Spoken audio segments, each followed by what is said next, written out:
Hello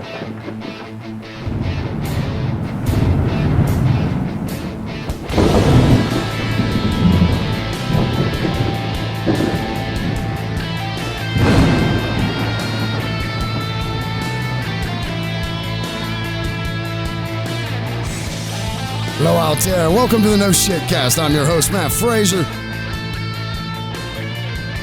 Got a super exciting show lined up, folks. I've been waiting for this to come together. Been really looking forward to it. We're going to try to do something just a little bit different tonight on the No Shit Cast. We're going to actually try to be relevant here and talk about just this amazing film that's getting ready to come out. Now, I've heard about this from my buddy, Mr. Mike Barnett, who's joining us on the show tonight. We'll be talking to him. And he told me about this opportunity he got to be able to act and star in this movie. And if anybody's, if you go back and you listen to the podcast, and you know that Mike is a good friend of mine from the Navy who's currently struggling, I guess is the wrong word, but what would be the right word here, Mike? Transitioning? I don't know. Through, the slow degeneration of his eyesight.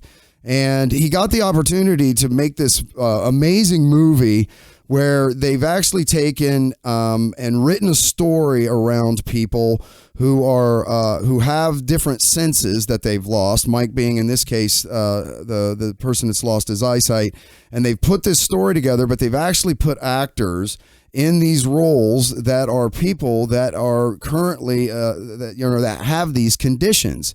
And it's a fascinating sort of take on it. The executive producer and writer of it, Mr. Doug Cole, is joining us on the line tonight. Doug, how are you doing tonight, buddy? I'm so glad you're doing this for us here. Hey, thanks, Matt. Thanks for having me on. I'm doing great. It's great to be on. And Mike Barnett, who's in the movie, right, as one of the characters. I think the character, Mike, you're playing, his name is Toby? That's correct. Okay. So they're both sort of joining me here on the line tonight. We wanted to really take a chance with Doug and get him here and sort of talk through, how he came about putting this project together, what his inspirations and things were. And obviously, Doug, I'd really like to kind of get to know you and let the audience get to know you too. So you're a writer, screenwriter, executive producer. You do this kind of stuff. This is, from what I can see, though, this isn't your first rodeo, correct? It's not my first rodeo. No, by day, I'm a science communicator for the Simplot company, which is a big potato company. Okay. But about a decade ago, I used to work at Hewlett Packard, where I was the head of entertainment marketing. And so back then, a lot of producers would send me their scripts so that we could put our HP computers in their movies or in their television shows. Such as like The Office or National Treasure, the movie, those types of productions. And so I got inundated by scripts, and I would read all of them. And I thought to myself one day, hey, it's not brain surgery. These scripts are, about a page per minute of production. So it's be 120 minutes. Movie would be 120 pages, and they're single space and so on and so forth. And so I wrote some when I was on airplanes, on business trips, what have you, and I just did it as a hobby. I would just write screenplays. And from that came Making Sense about a decade ago. So that's how it all started. So this is a project you've been working on for 10 plus years. That's correct, yeah. So it must have started with an idea or an inspiration of some sort, right? I mean, it was because of the specific subject matter. So what was it that made you decide to sort of focus 5 characters around these? Because let's do this. The movie's called Making Sense. It's intended to be the first independent feature film to represent 5 elements of disability played by disabled actors themselves. The film explores the realities of disability through 5 characters, each lacking one of the 5 primary senses: sight, hearing, taste, touch, and smell. These characters, ranging from quadriplegic college student to an elderly blind man, overcome societal challenges and personal fear to successfully participate in a series of experiments aimed at uncovering senses that border on the, quote, superhuman. The film is envisioned as a cross between On Golden Pond and Stranger Things, using a mixture of humor, science fiction, and poignant moments to leave the audience with a different perception of the abilities of the disabled. And so this is this is not just this is sort of a science fiction sort of vibe to it going on here too, right? So this is like a fantasy type of thing.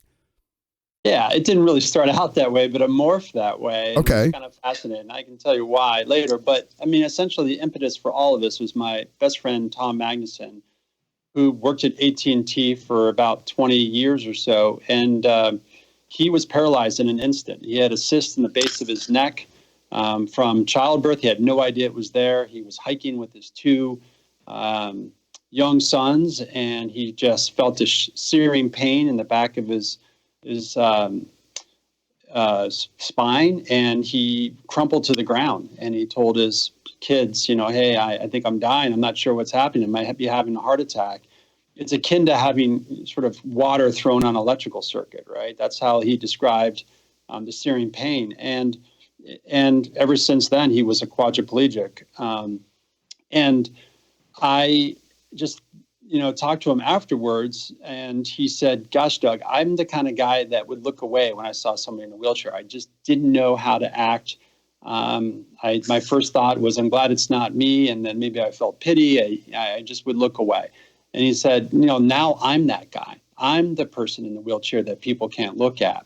So I thought to myself, that's the kernel of a story there. What if we could change perceptions of people with disabilities as not being damaged, but having something to offer, having some opposite sense? And right then, that sort of started it all. And Tom was instrumental in the early years of letting me know, which, senses he was feeling that were optimized and whether this was true. And then, of course, I did some research on neuroplasticity, which is the process by where, the brain rewires itself by necessity to actually have an opposite sense or two that are heightened. And that's kind of the genesis for the whole thing.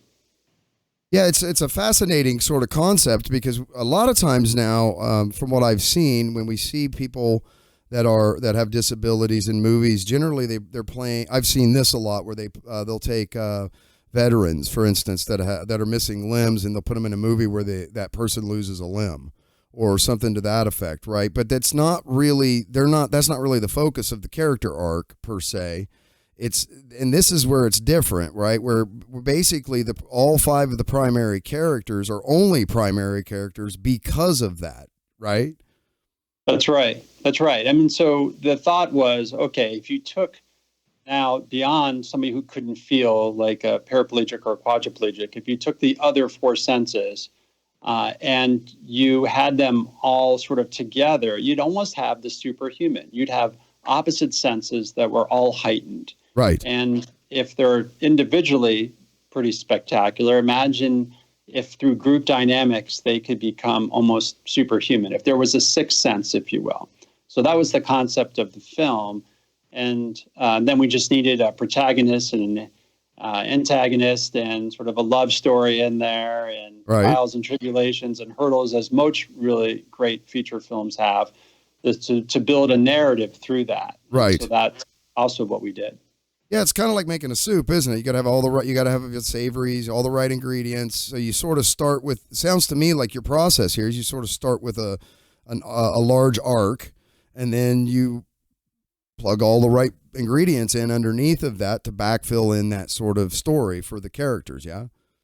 Yeah, that's true. And I said earlier, it's not brain surgery, but of course it is. Once you get into writing a script, you realize how difficult it really is. Because you do need, a plot point or two, and you need, a crisis, and you need to have the audience hopefully pull for the underdog and all of that. And that is a huge undertaking in only 140 minutes or so. We really try to, that's where this started for me. It was way too long. And then I showed it some folks, and they gave me some proper edits. And then I think we've finally whittled this down to about 110 pages, which is much more doable from a budget standpoint. Yeah. And you guys filmed this in Idaho, right? It's entirely filmed in Idaho. It's filmed in McCall and in Boise. So we're using Idaho actors, Idaho filmmakers, and Idaho location. So it's an all Idaho production through and through. That's kind of where, Mike, I mean, you were sort of already located out that way too, so that made it pretty opportunistic for you as well, no? Oh, heck, yeah, it was. It was like right place at the right time. And it was interesting, for purely selfish reasons, one of the things that Doug was telling me, and I didn't realize this before we started recording, or started recording the first time, was that when they actually met Mike, they actually used the interview that he did with us on the podcast as sort of one of the methods to hear him and check him out ahead of time. I thought that was pretty cool, Mike. So you're welcome, brother. Thanks very much, Matt. I love you, man. Love you too. But Mike, this obviously, I remember when you first told me about this, and it was like, Matt, you're not going to believe this, and I'm like, bro, I'm on board. Whatever I can do to help you guys out, kind of thing. Because just the energy you got from it and how inspired you seemed to be by it was really sort of contagious. And so there must have been a huge attraction here once you started talking to Doug and he was explaining to you, the premise of what they were pursuing, right? It was a huge motivation for me. Being kind of the position I was in, didn't know where I was going. Yeah, it's just the way everything was rolling out, and it was kind of like the man upstairs telling me, "Hey, this is what we're going to give you, and see what you can do with it." Yeah, because I remember, my brother. I mean, not for nothing, but there's been some dark days, right? I mean, we can admit that.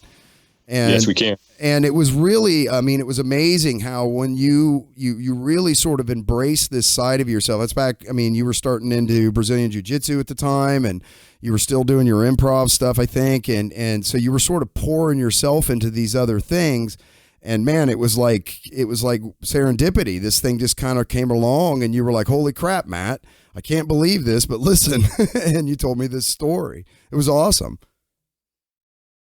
Yeah, so, it was like I said, it was a phenomenal. I don't know how to describe it, but it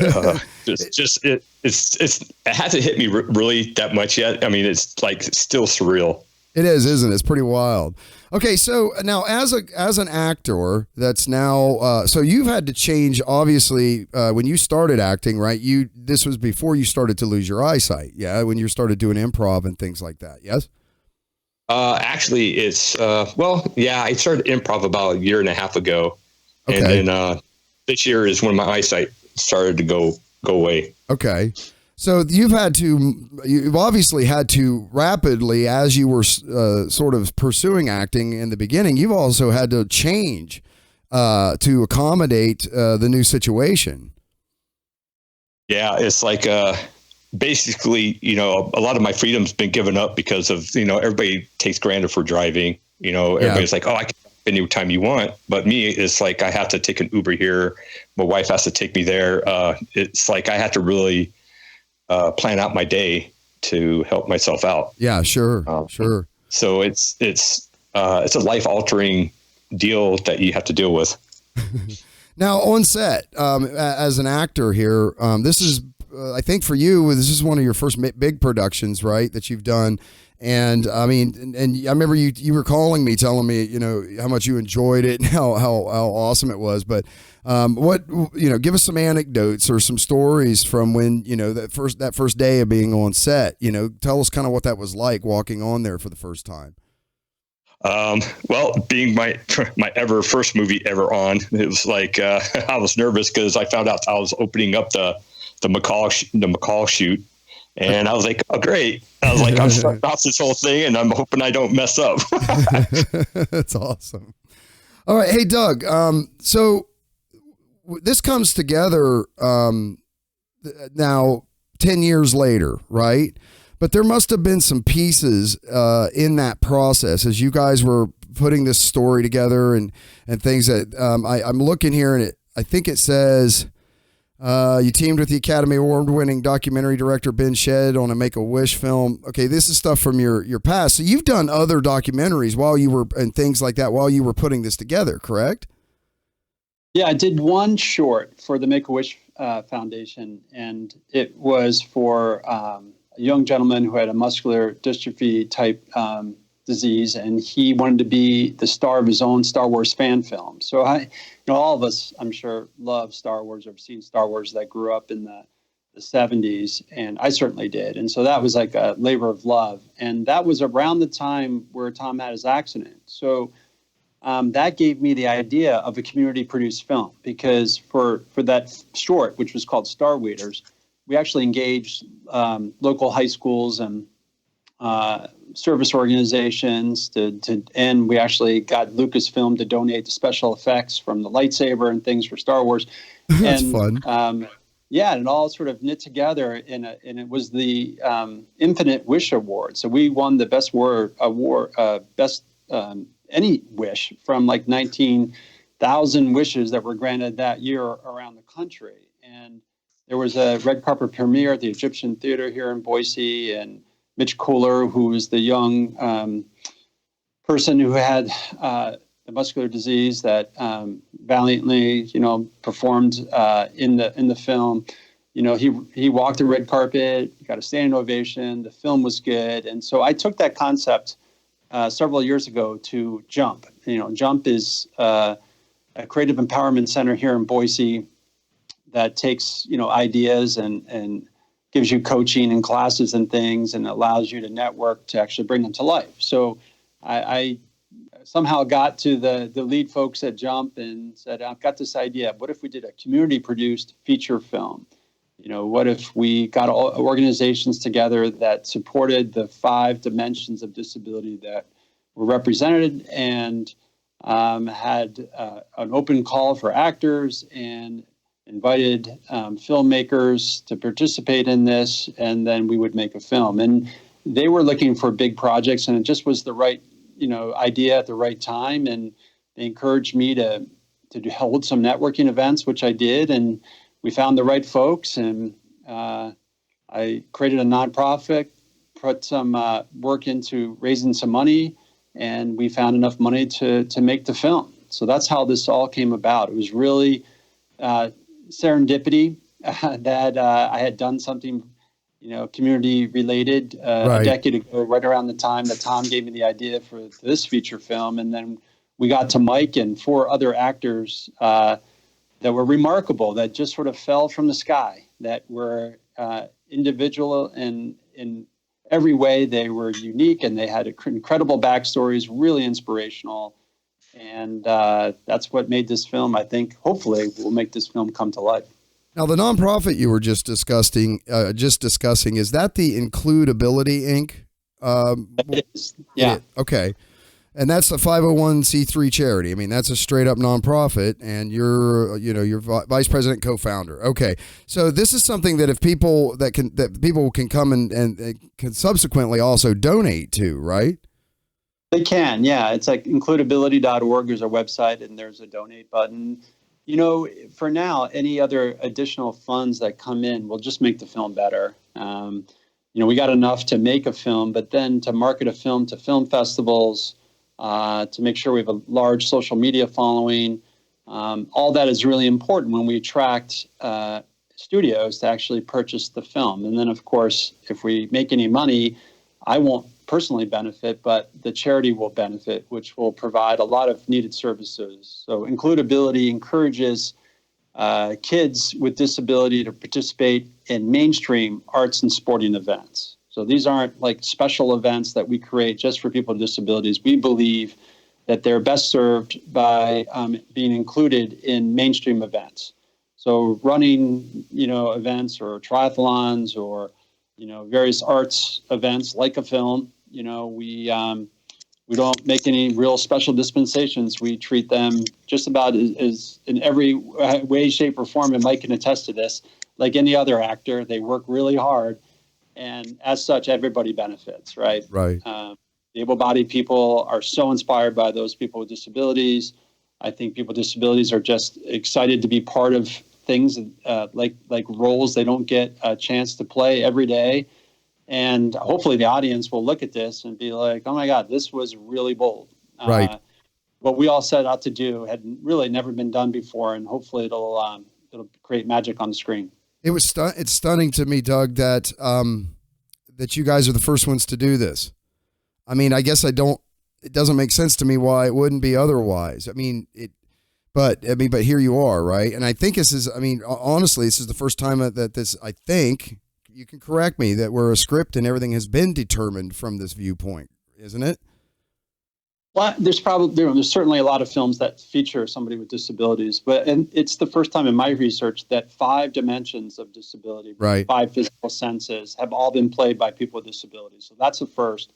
And, then we're not, but it's not a disability movie. Right. This is a movie that I said, I think you mentioned it was the cross between, On Golden Pond, which those of us who are in our 40s or 50s might remember, and Stranger Things, because, it's a father-son relationship in the film that's very reminiscent of On Golden Pond. Right. We do it in McCall, Idaho, so it's a very bucolic lake environment.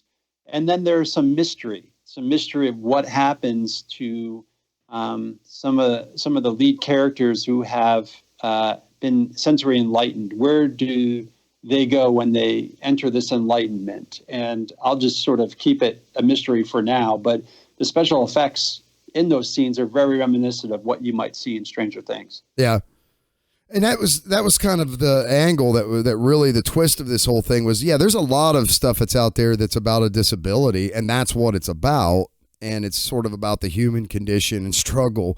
But you're going, oh, well, we're going to take this, we're going to take a left-hand turn with it, and we're going to talk about them becoming superhuman because of that, and build sort of an interesting fantasy, sort of sci-fi storyline, a story arc around that, and then just let the actors enjoy that space for a change, instead of it being just about, oh, look, I have this illness or I have this disability, and that is what the story is about, right?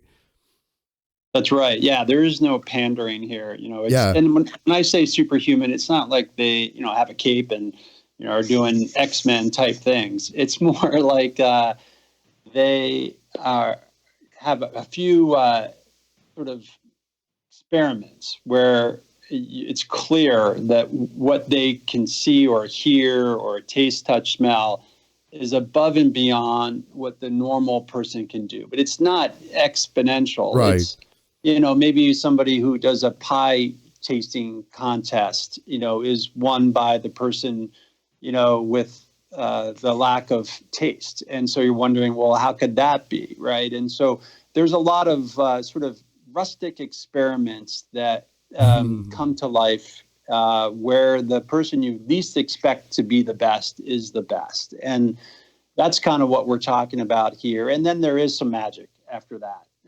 I won't lie to you. There is some magic moments where you're sort of left like in awe, hopefully. At least that's the goal. That's awesome. Yeah, it's I can't wait to see this. So, okay, so the next steps of this is, like you said, you have a movie put together, right? So this is going to eventually come out for people to be able to view. So where does this go next? You're done. You're wrapping at this point, or you have wrapped and you're in post-production? We have wrapped. Yep, we're in post-production, and we expect to be done somewhere in the spring. We're hoping to premiere it as a work in progress at a film festival.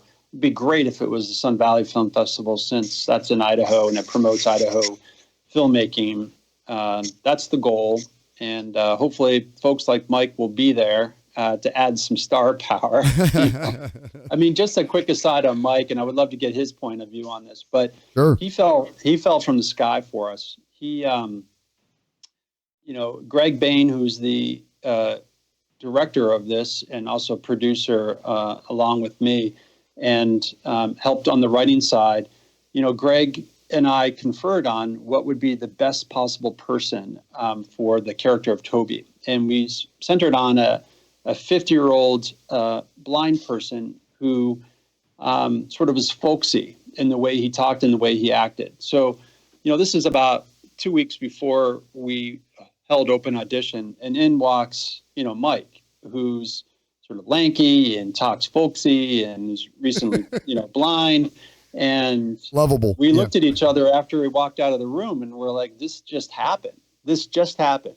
And that's why did some background checking on, because I was like, this is too good to be true. And so then we Googled and found your podcast, and then listened to it and found out about his Brazilian jiu-jitsu and his Navy background. And we're thinking, this guy is something. And he is, in every shape or form. Mike's the real deal. He's a genuine person, super friendly. Yep. And folks on the set really loved working with him. Yeah, he was phenomenal when we were in the Navy together too. It was a lot of fun.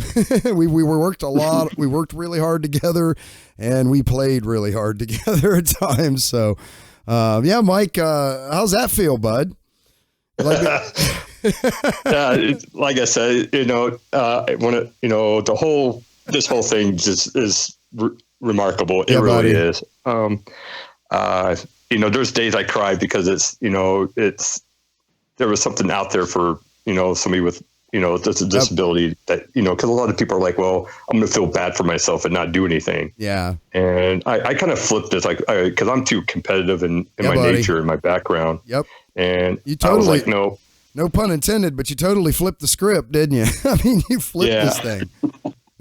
Yeah, I had to. But like Doug said, being on set was fun. It really was. It was a lot of long hours. Doug kind of gave me a good jab. He called me a workhorse at one of the nights, because we were there for 12, 13 hours, Doug, on that first day, I think. Yeah, we were. And Mike had, as he mentioned earlier, had a first scene, right? So here I am. This is a life circle moment for me, right? I've used a lot of personal savings. I've cajoled people. Somehow we all came together in McCall, and the first time that this would pay off, whether this was going to go somewhere or not, was the first scene. And so in comes Mike, and his character Toby's has to stumble in on a table and almost trip and fall and hit a table, and then find a note, a very important note that was left behind by the protagonist, which is a Dr. Frederick Amberger, this sort of senior level neuroscientist. And so, they as you would see on a movie set, it's all quiet, action, and then here comes Mike, and he's stumbling, and he falls into the table and delivers his lines sort of perfectly. And I remember, talking to Greg, I was like, okay, this is it. It's going to happen.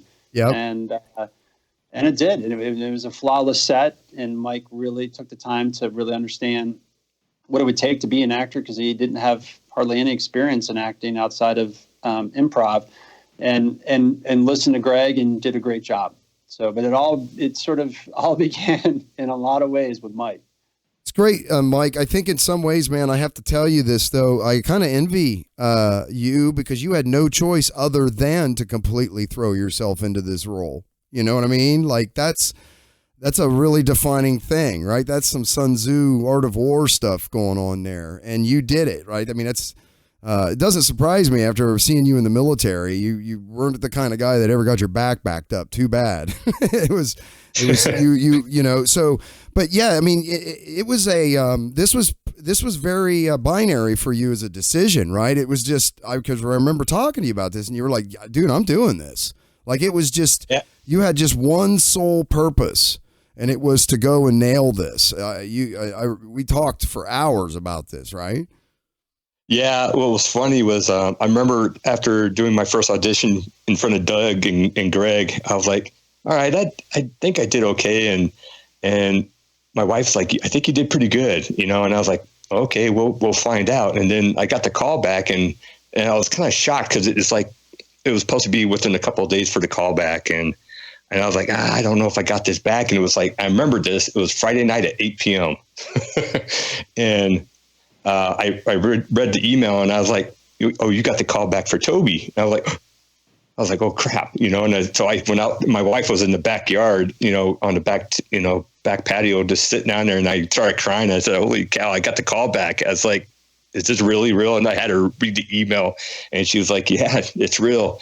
And I was like, all right. So I said, and she goes, well, what's next? I said, well, I got to read some more script. You're going to have to study. Yeah. So it was, and then I went to the callback, and and it was Greg and Doug back in the callback, and it was like a half-hour callback.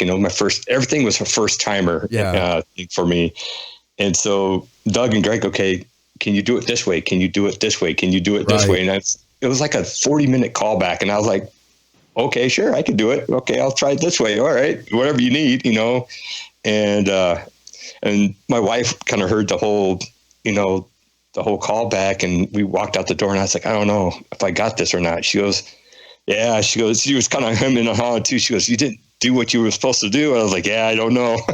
So I was kind of down, and I was like, okay, well, all right, well, either they liked me or they didn't, it's one of the two things. So they liked me up to a certain point, but we'll see what happens. Yep. And then when I got the email a couple of days later that I got it, it's kind of like, I just fell down on my knees and started crying, because it was totally awesome. It really was. It's definitely defining, for sure. Now talk to me about this character, Toby, that you're playing, not in any detail. What I want to know is how much of this character ended up being character that you had to sort of create as an actor, and how much of it was very sort of instinctual for you and sort of relied on your own personal experiences and that kind of stuff. Well, a little bit was due to the writing. There was a lot of Southern, I thought, kind of Southern accent, kind of Southern draw to it. So I and I'm from the South anyway, so it wasn't too bad. Okay.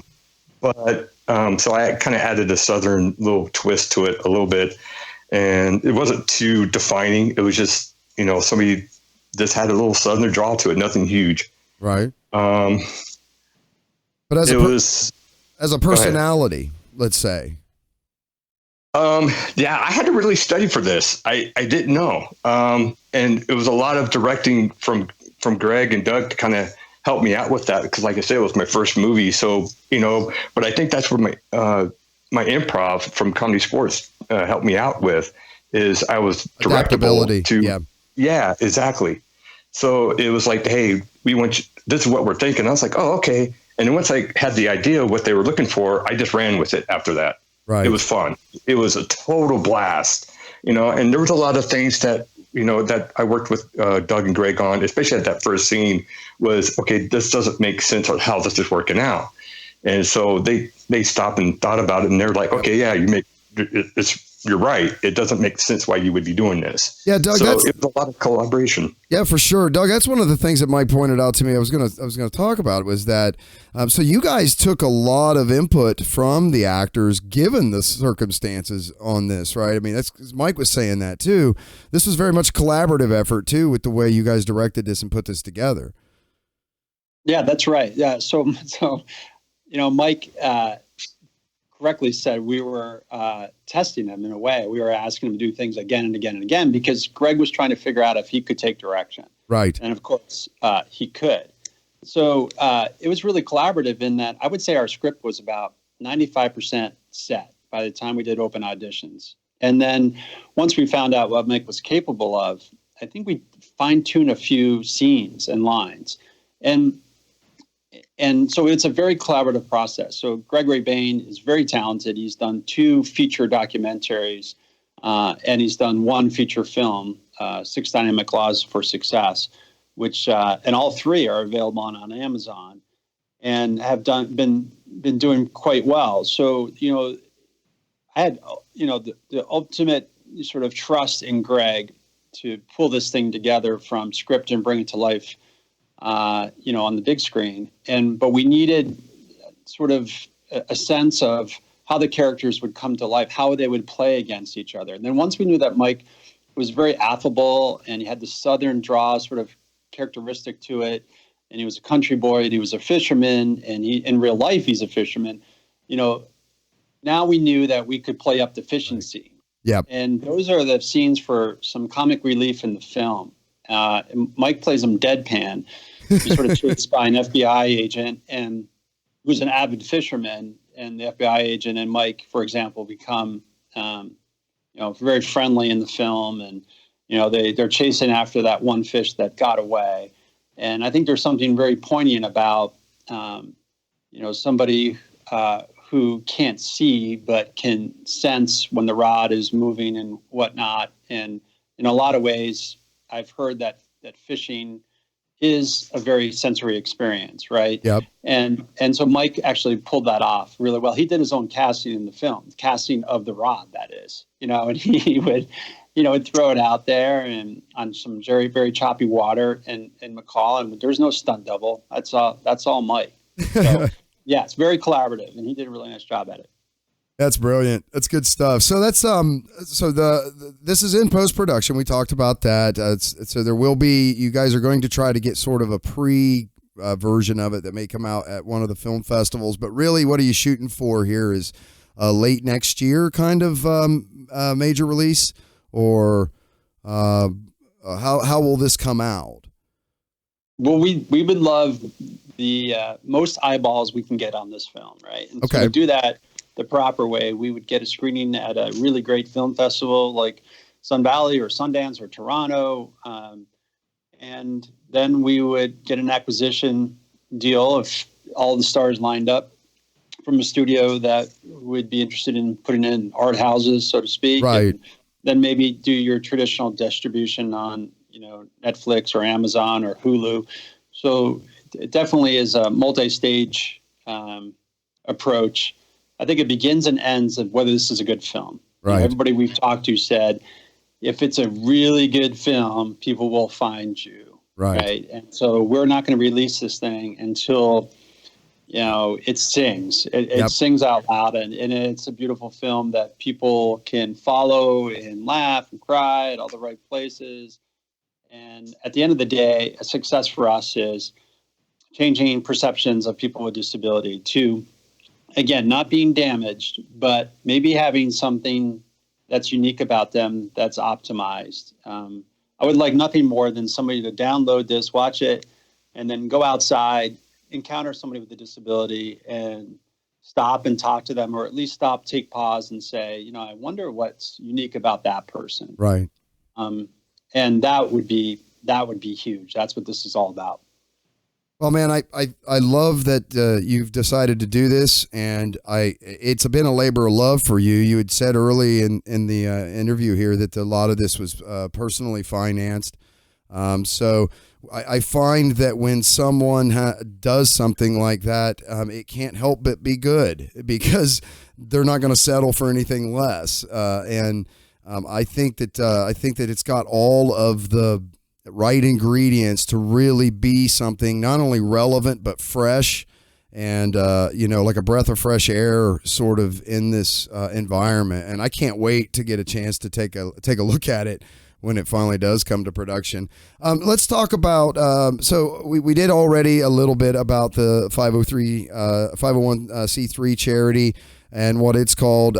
So let's talk about how people find you, find the movie, can follow Facebook pages, Twitter, this kind of stuff.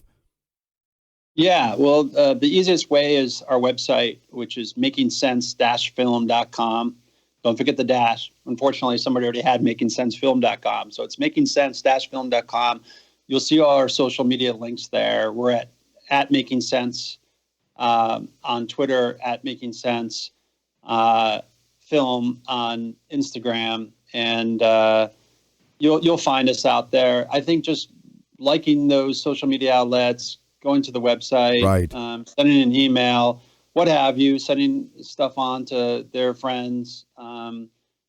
That would be the best thing we could do at this point. I think a goal would be to just have a grassroots support show, so that when it comes time to talk to a studio, we can say, not only will this movie appeal to the everyman, it'll appeal to the 20% of the U.S. that has a disability. Right. And by the way, we've also got a social media following that will push people too. That would be the best thing that could happen. Well, I'll say this. Generally, I tell people to make sure they give the No Shit Cast a share. No, don't do that.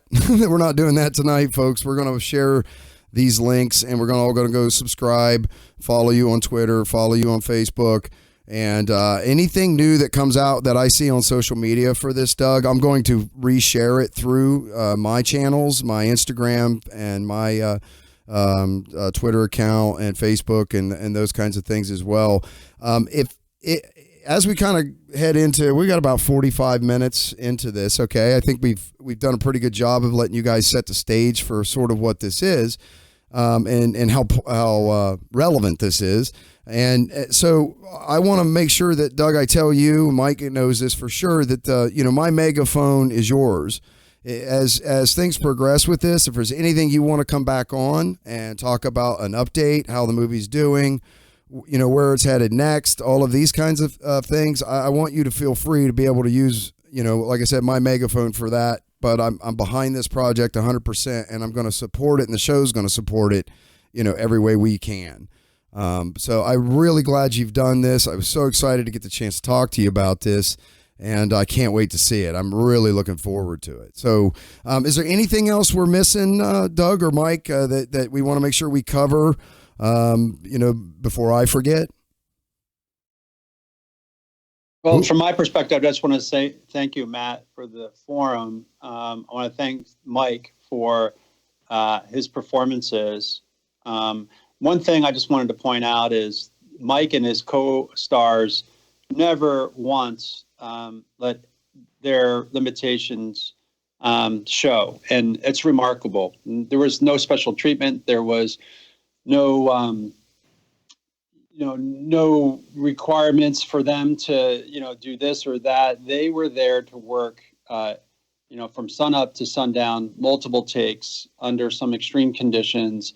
And I never heard any complaints. And so the able-bodied actors and the crew and cast are walking away every day from the set, and they're like, "You got to be kidding me! Yep. Like, this is incredible." So, paradigm shift.